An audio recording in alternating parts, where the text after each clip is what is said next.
Well, hello class, and welcome to week 5 of English 102. Congratulations, you're past the halfway point. Let's take a minute and look at the upcoming assignments for this week.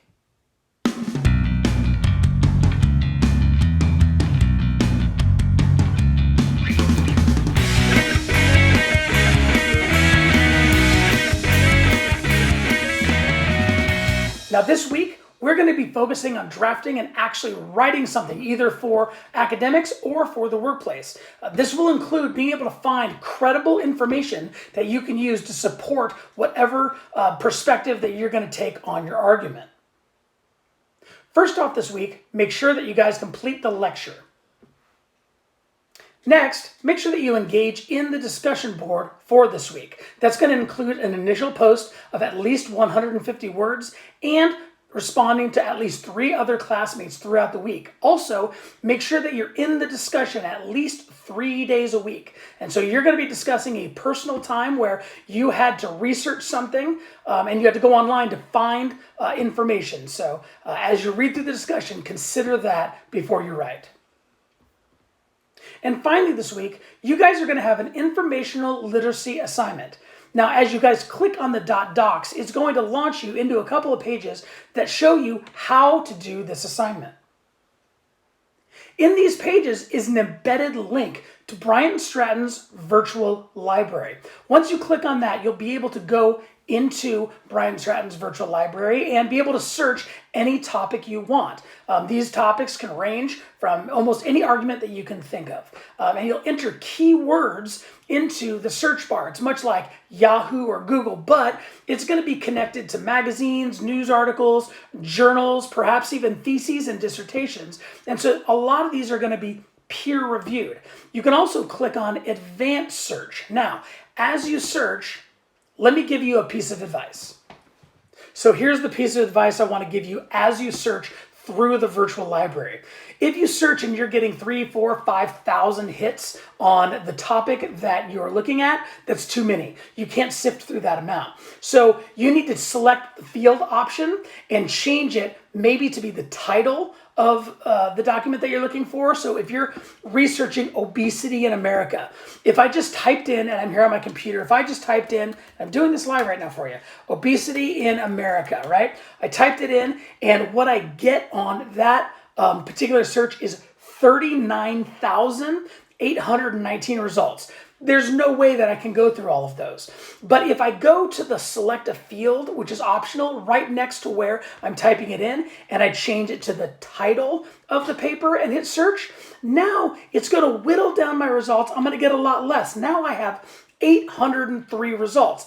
That's a bit more manageable than 39,000 results. You can also look in different collections and say, I just want it from academic journals. Well, if I select academic journals on the right side of the search bar, it will tell me, okay, we've now gone from 39,000 hits to 235 hits. That seems a lot more manageable. And maybe I don't want to search for general obesity in America. Maybe I want to search for obesity in children in America. And I put that in the title. Now, as I click on that, let's see what kind of results I get. Well, now I'm down to 19.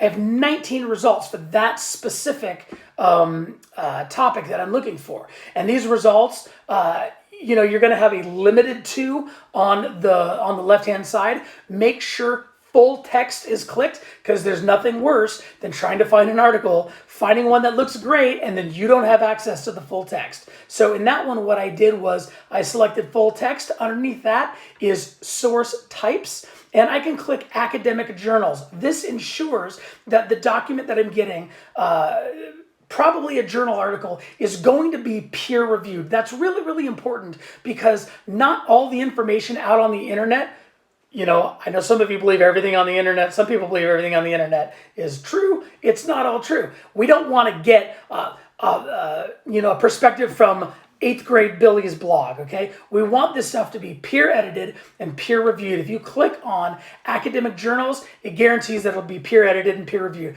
Magazines, books, news, and audio, they may not be peer reviewed. I mean, think about the kind of books that are written. People write books on exactly opposite topics, speaking against one another all the time.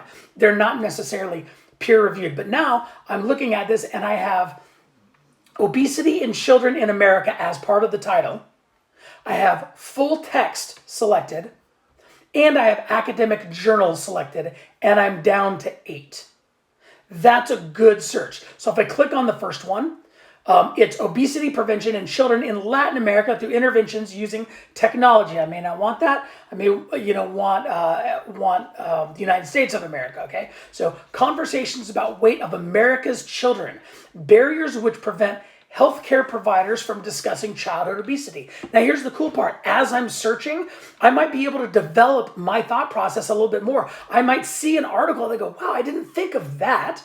I didn't think of that perspective on this particular topic. And I really want to look into that and research that, and that can help hone my my search process and even hone my topic down to be much more accurate, much more effective, and much more of an arguable topic. So if I click that one, the conversations about weight for America's children, I get this thing here and it says, okay, cool. There's a way on the right-hand side to cite it in MLA or APA format.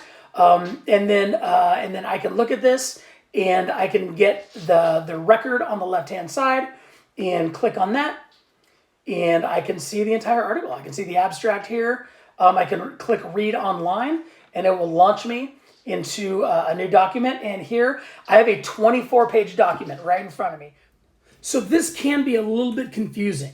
So I'm going to make myself available this week to do a teleconference call or a phone call with any of you guys who might need some help with this. Feel free to reach out. You guys should all have my phone number. Again, feel free to reach out to me and we can have this conversation, and I literally can walk you through this on the virtual library, live. So don't hesitate to reach out and ask questions, okay? Good luck this week, and I look forward to seeing what you guys have for me.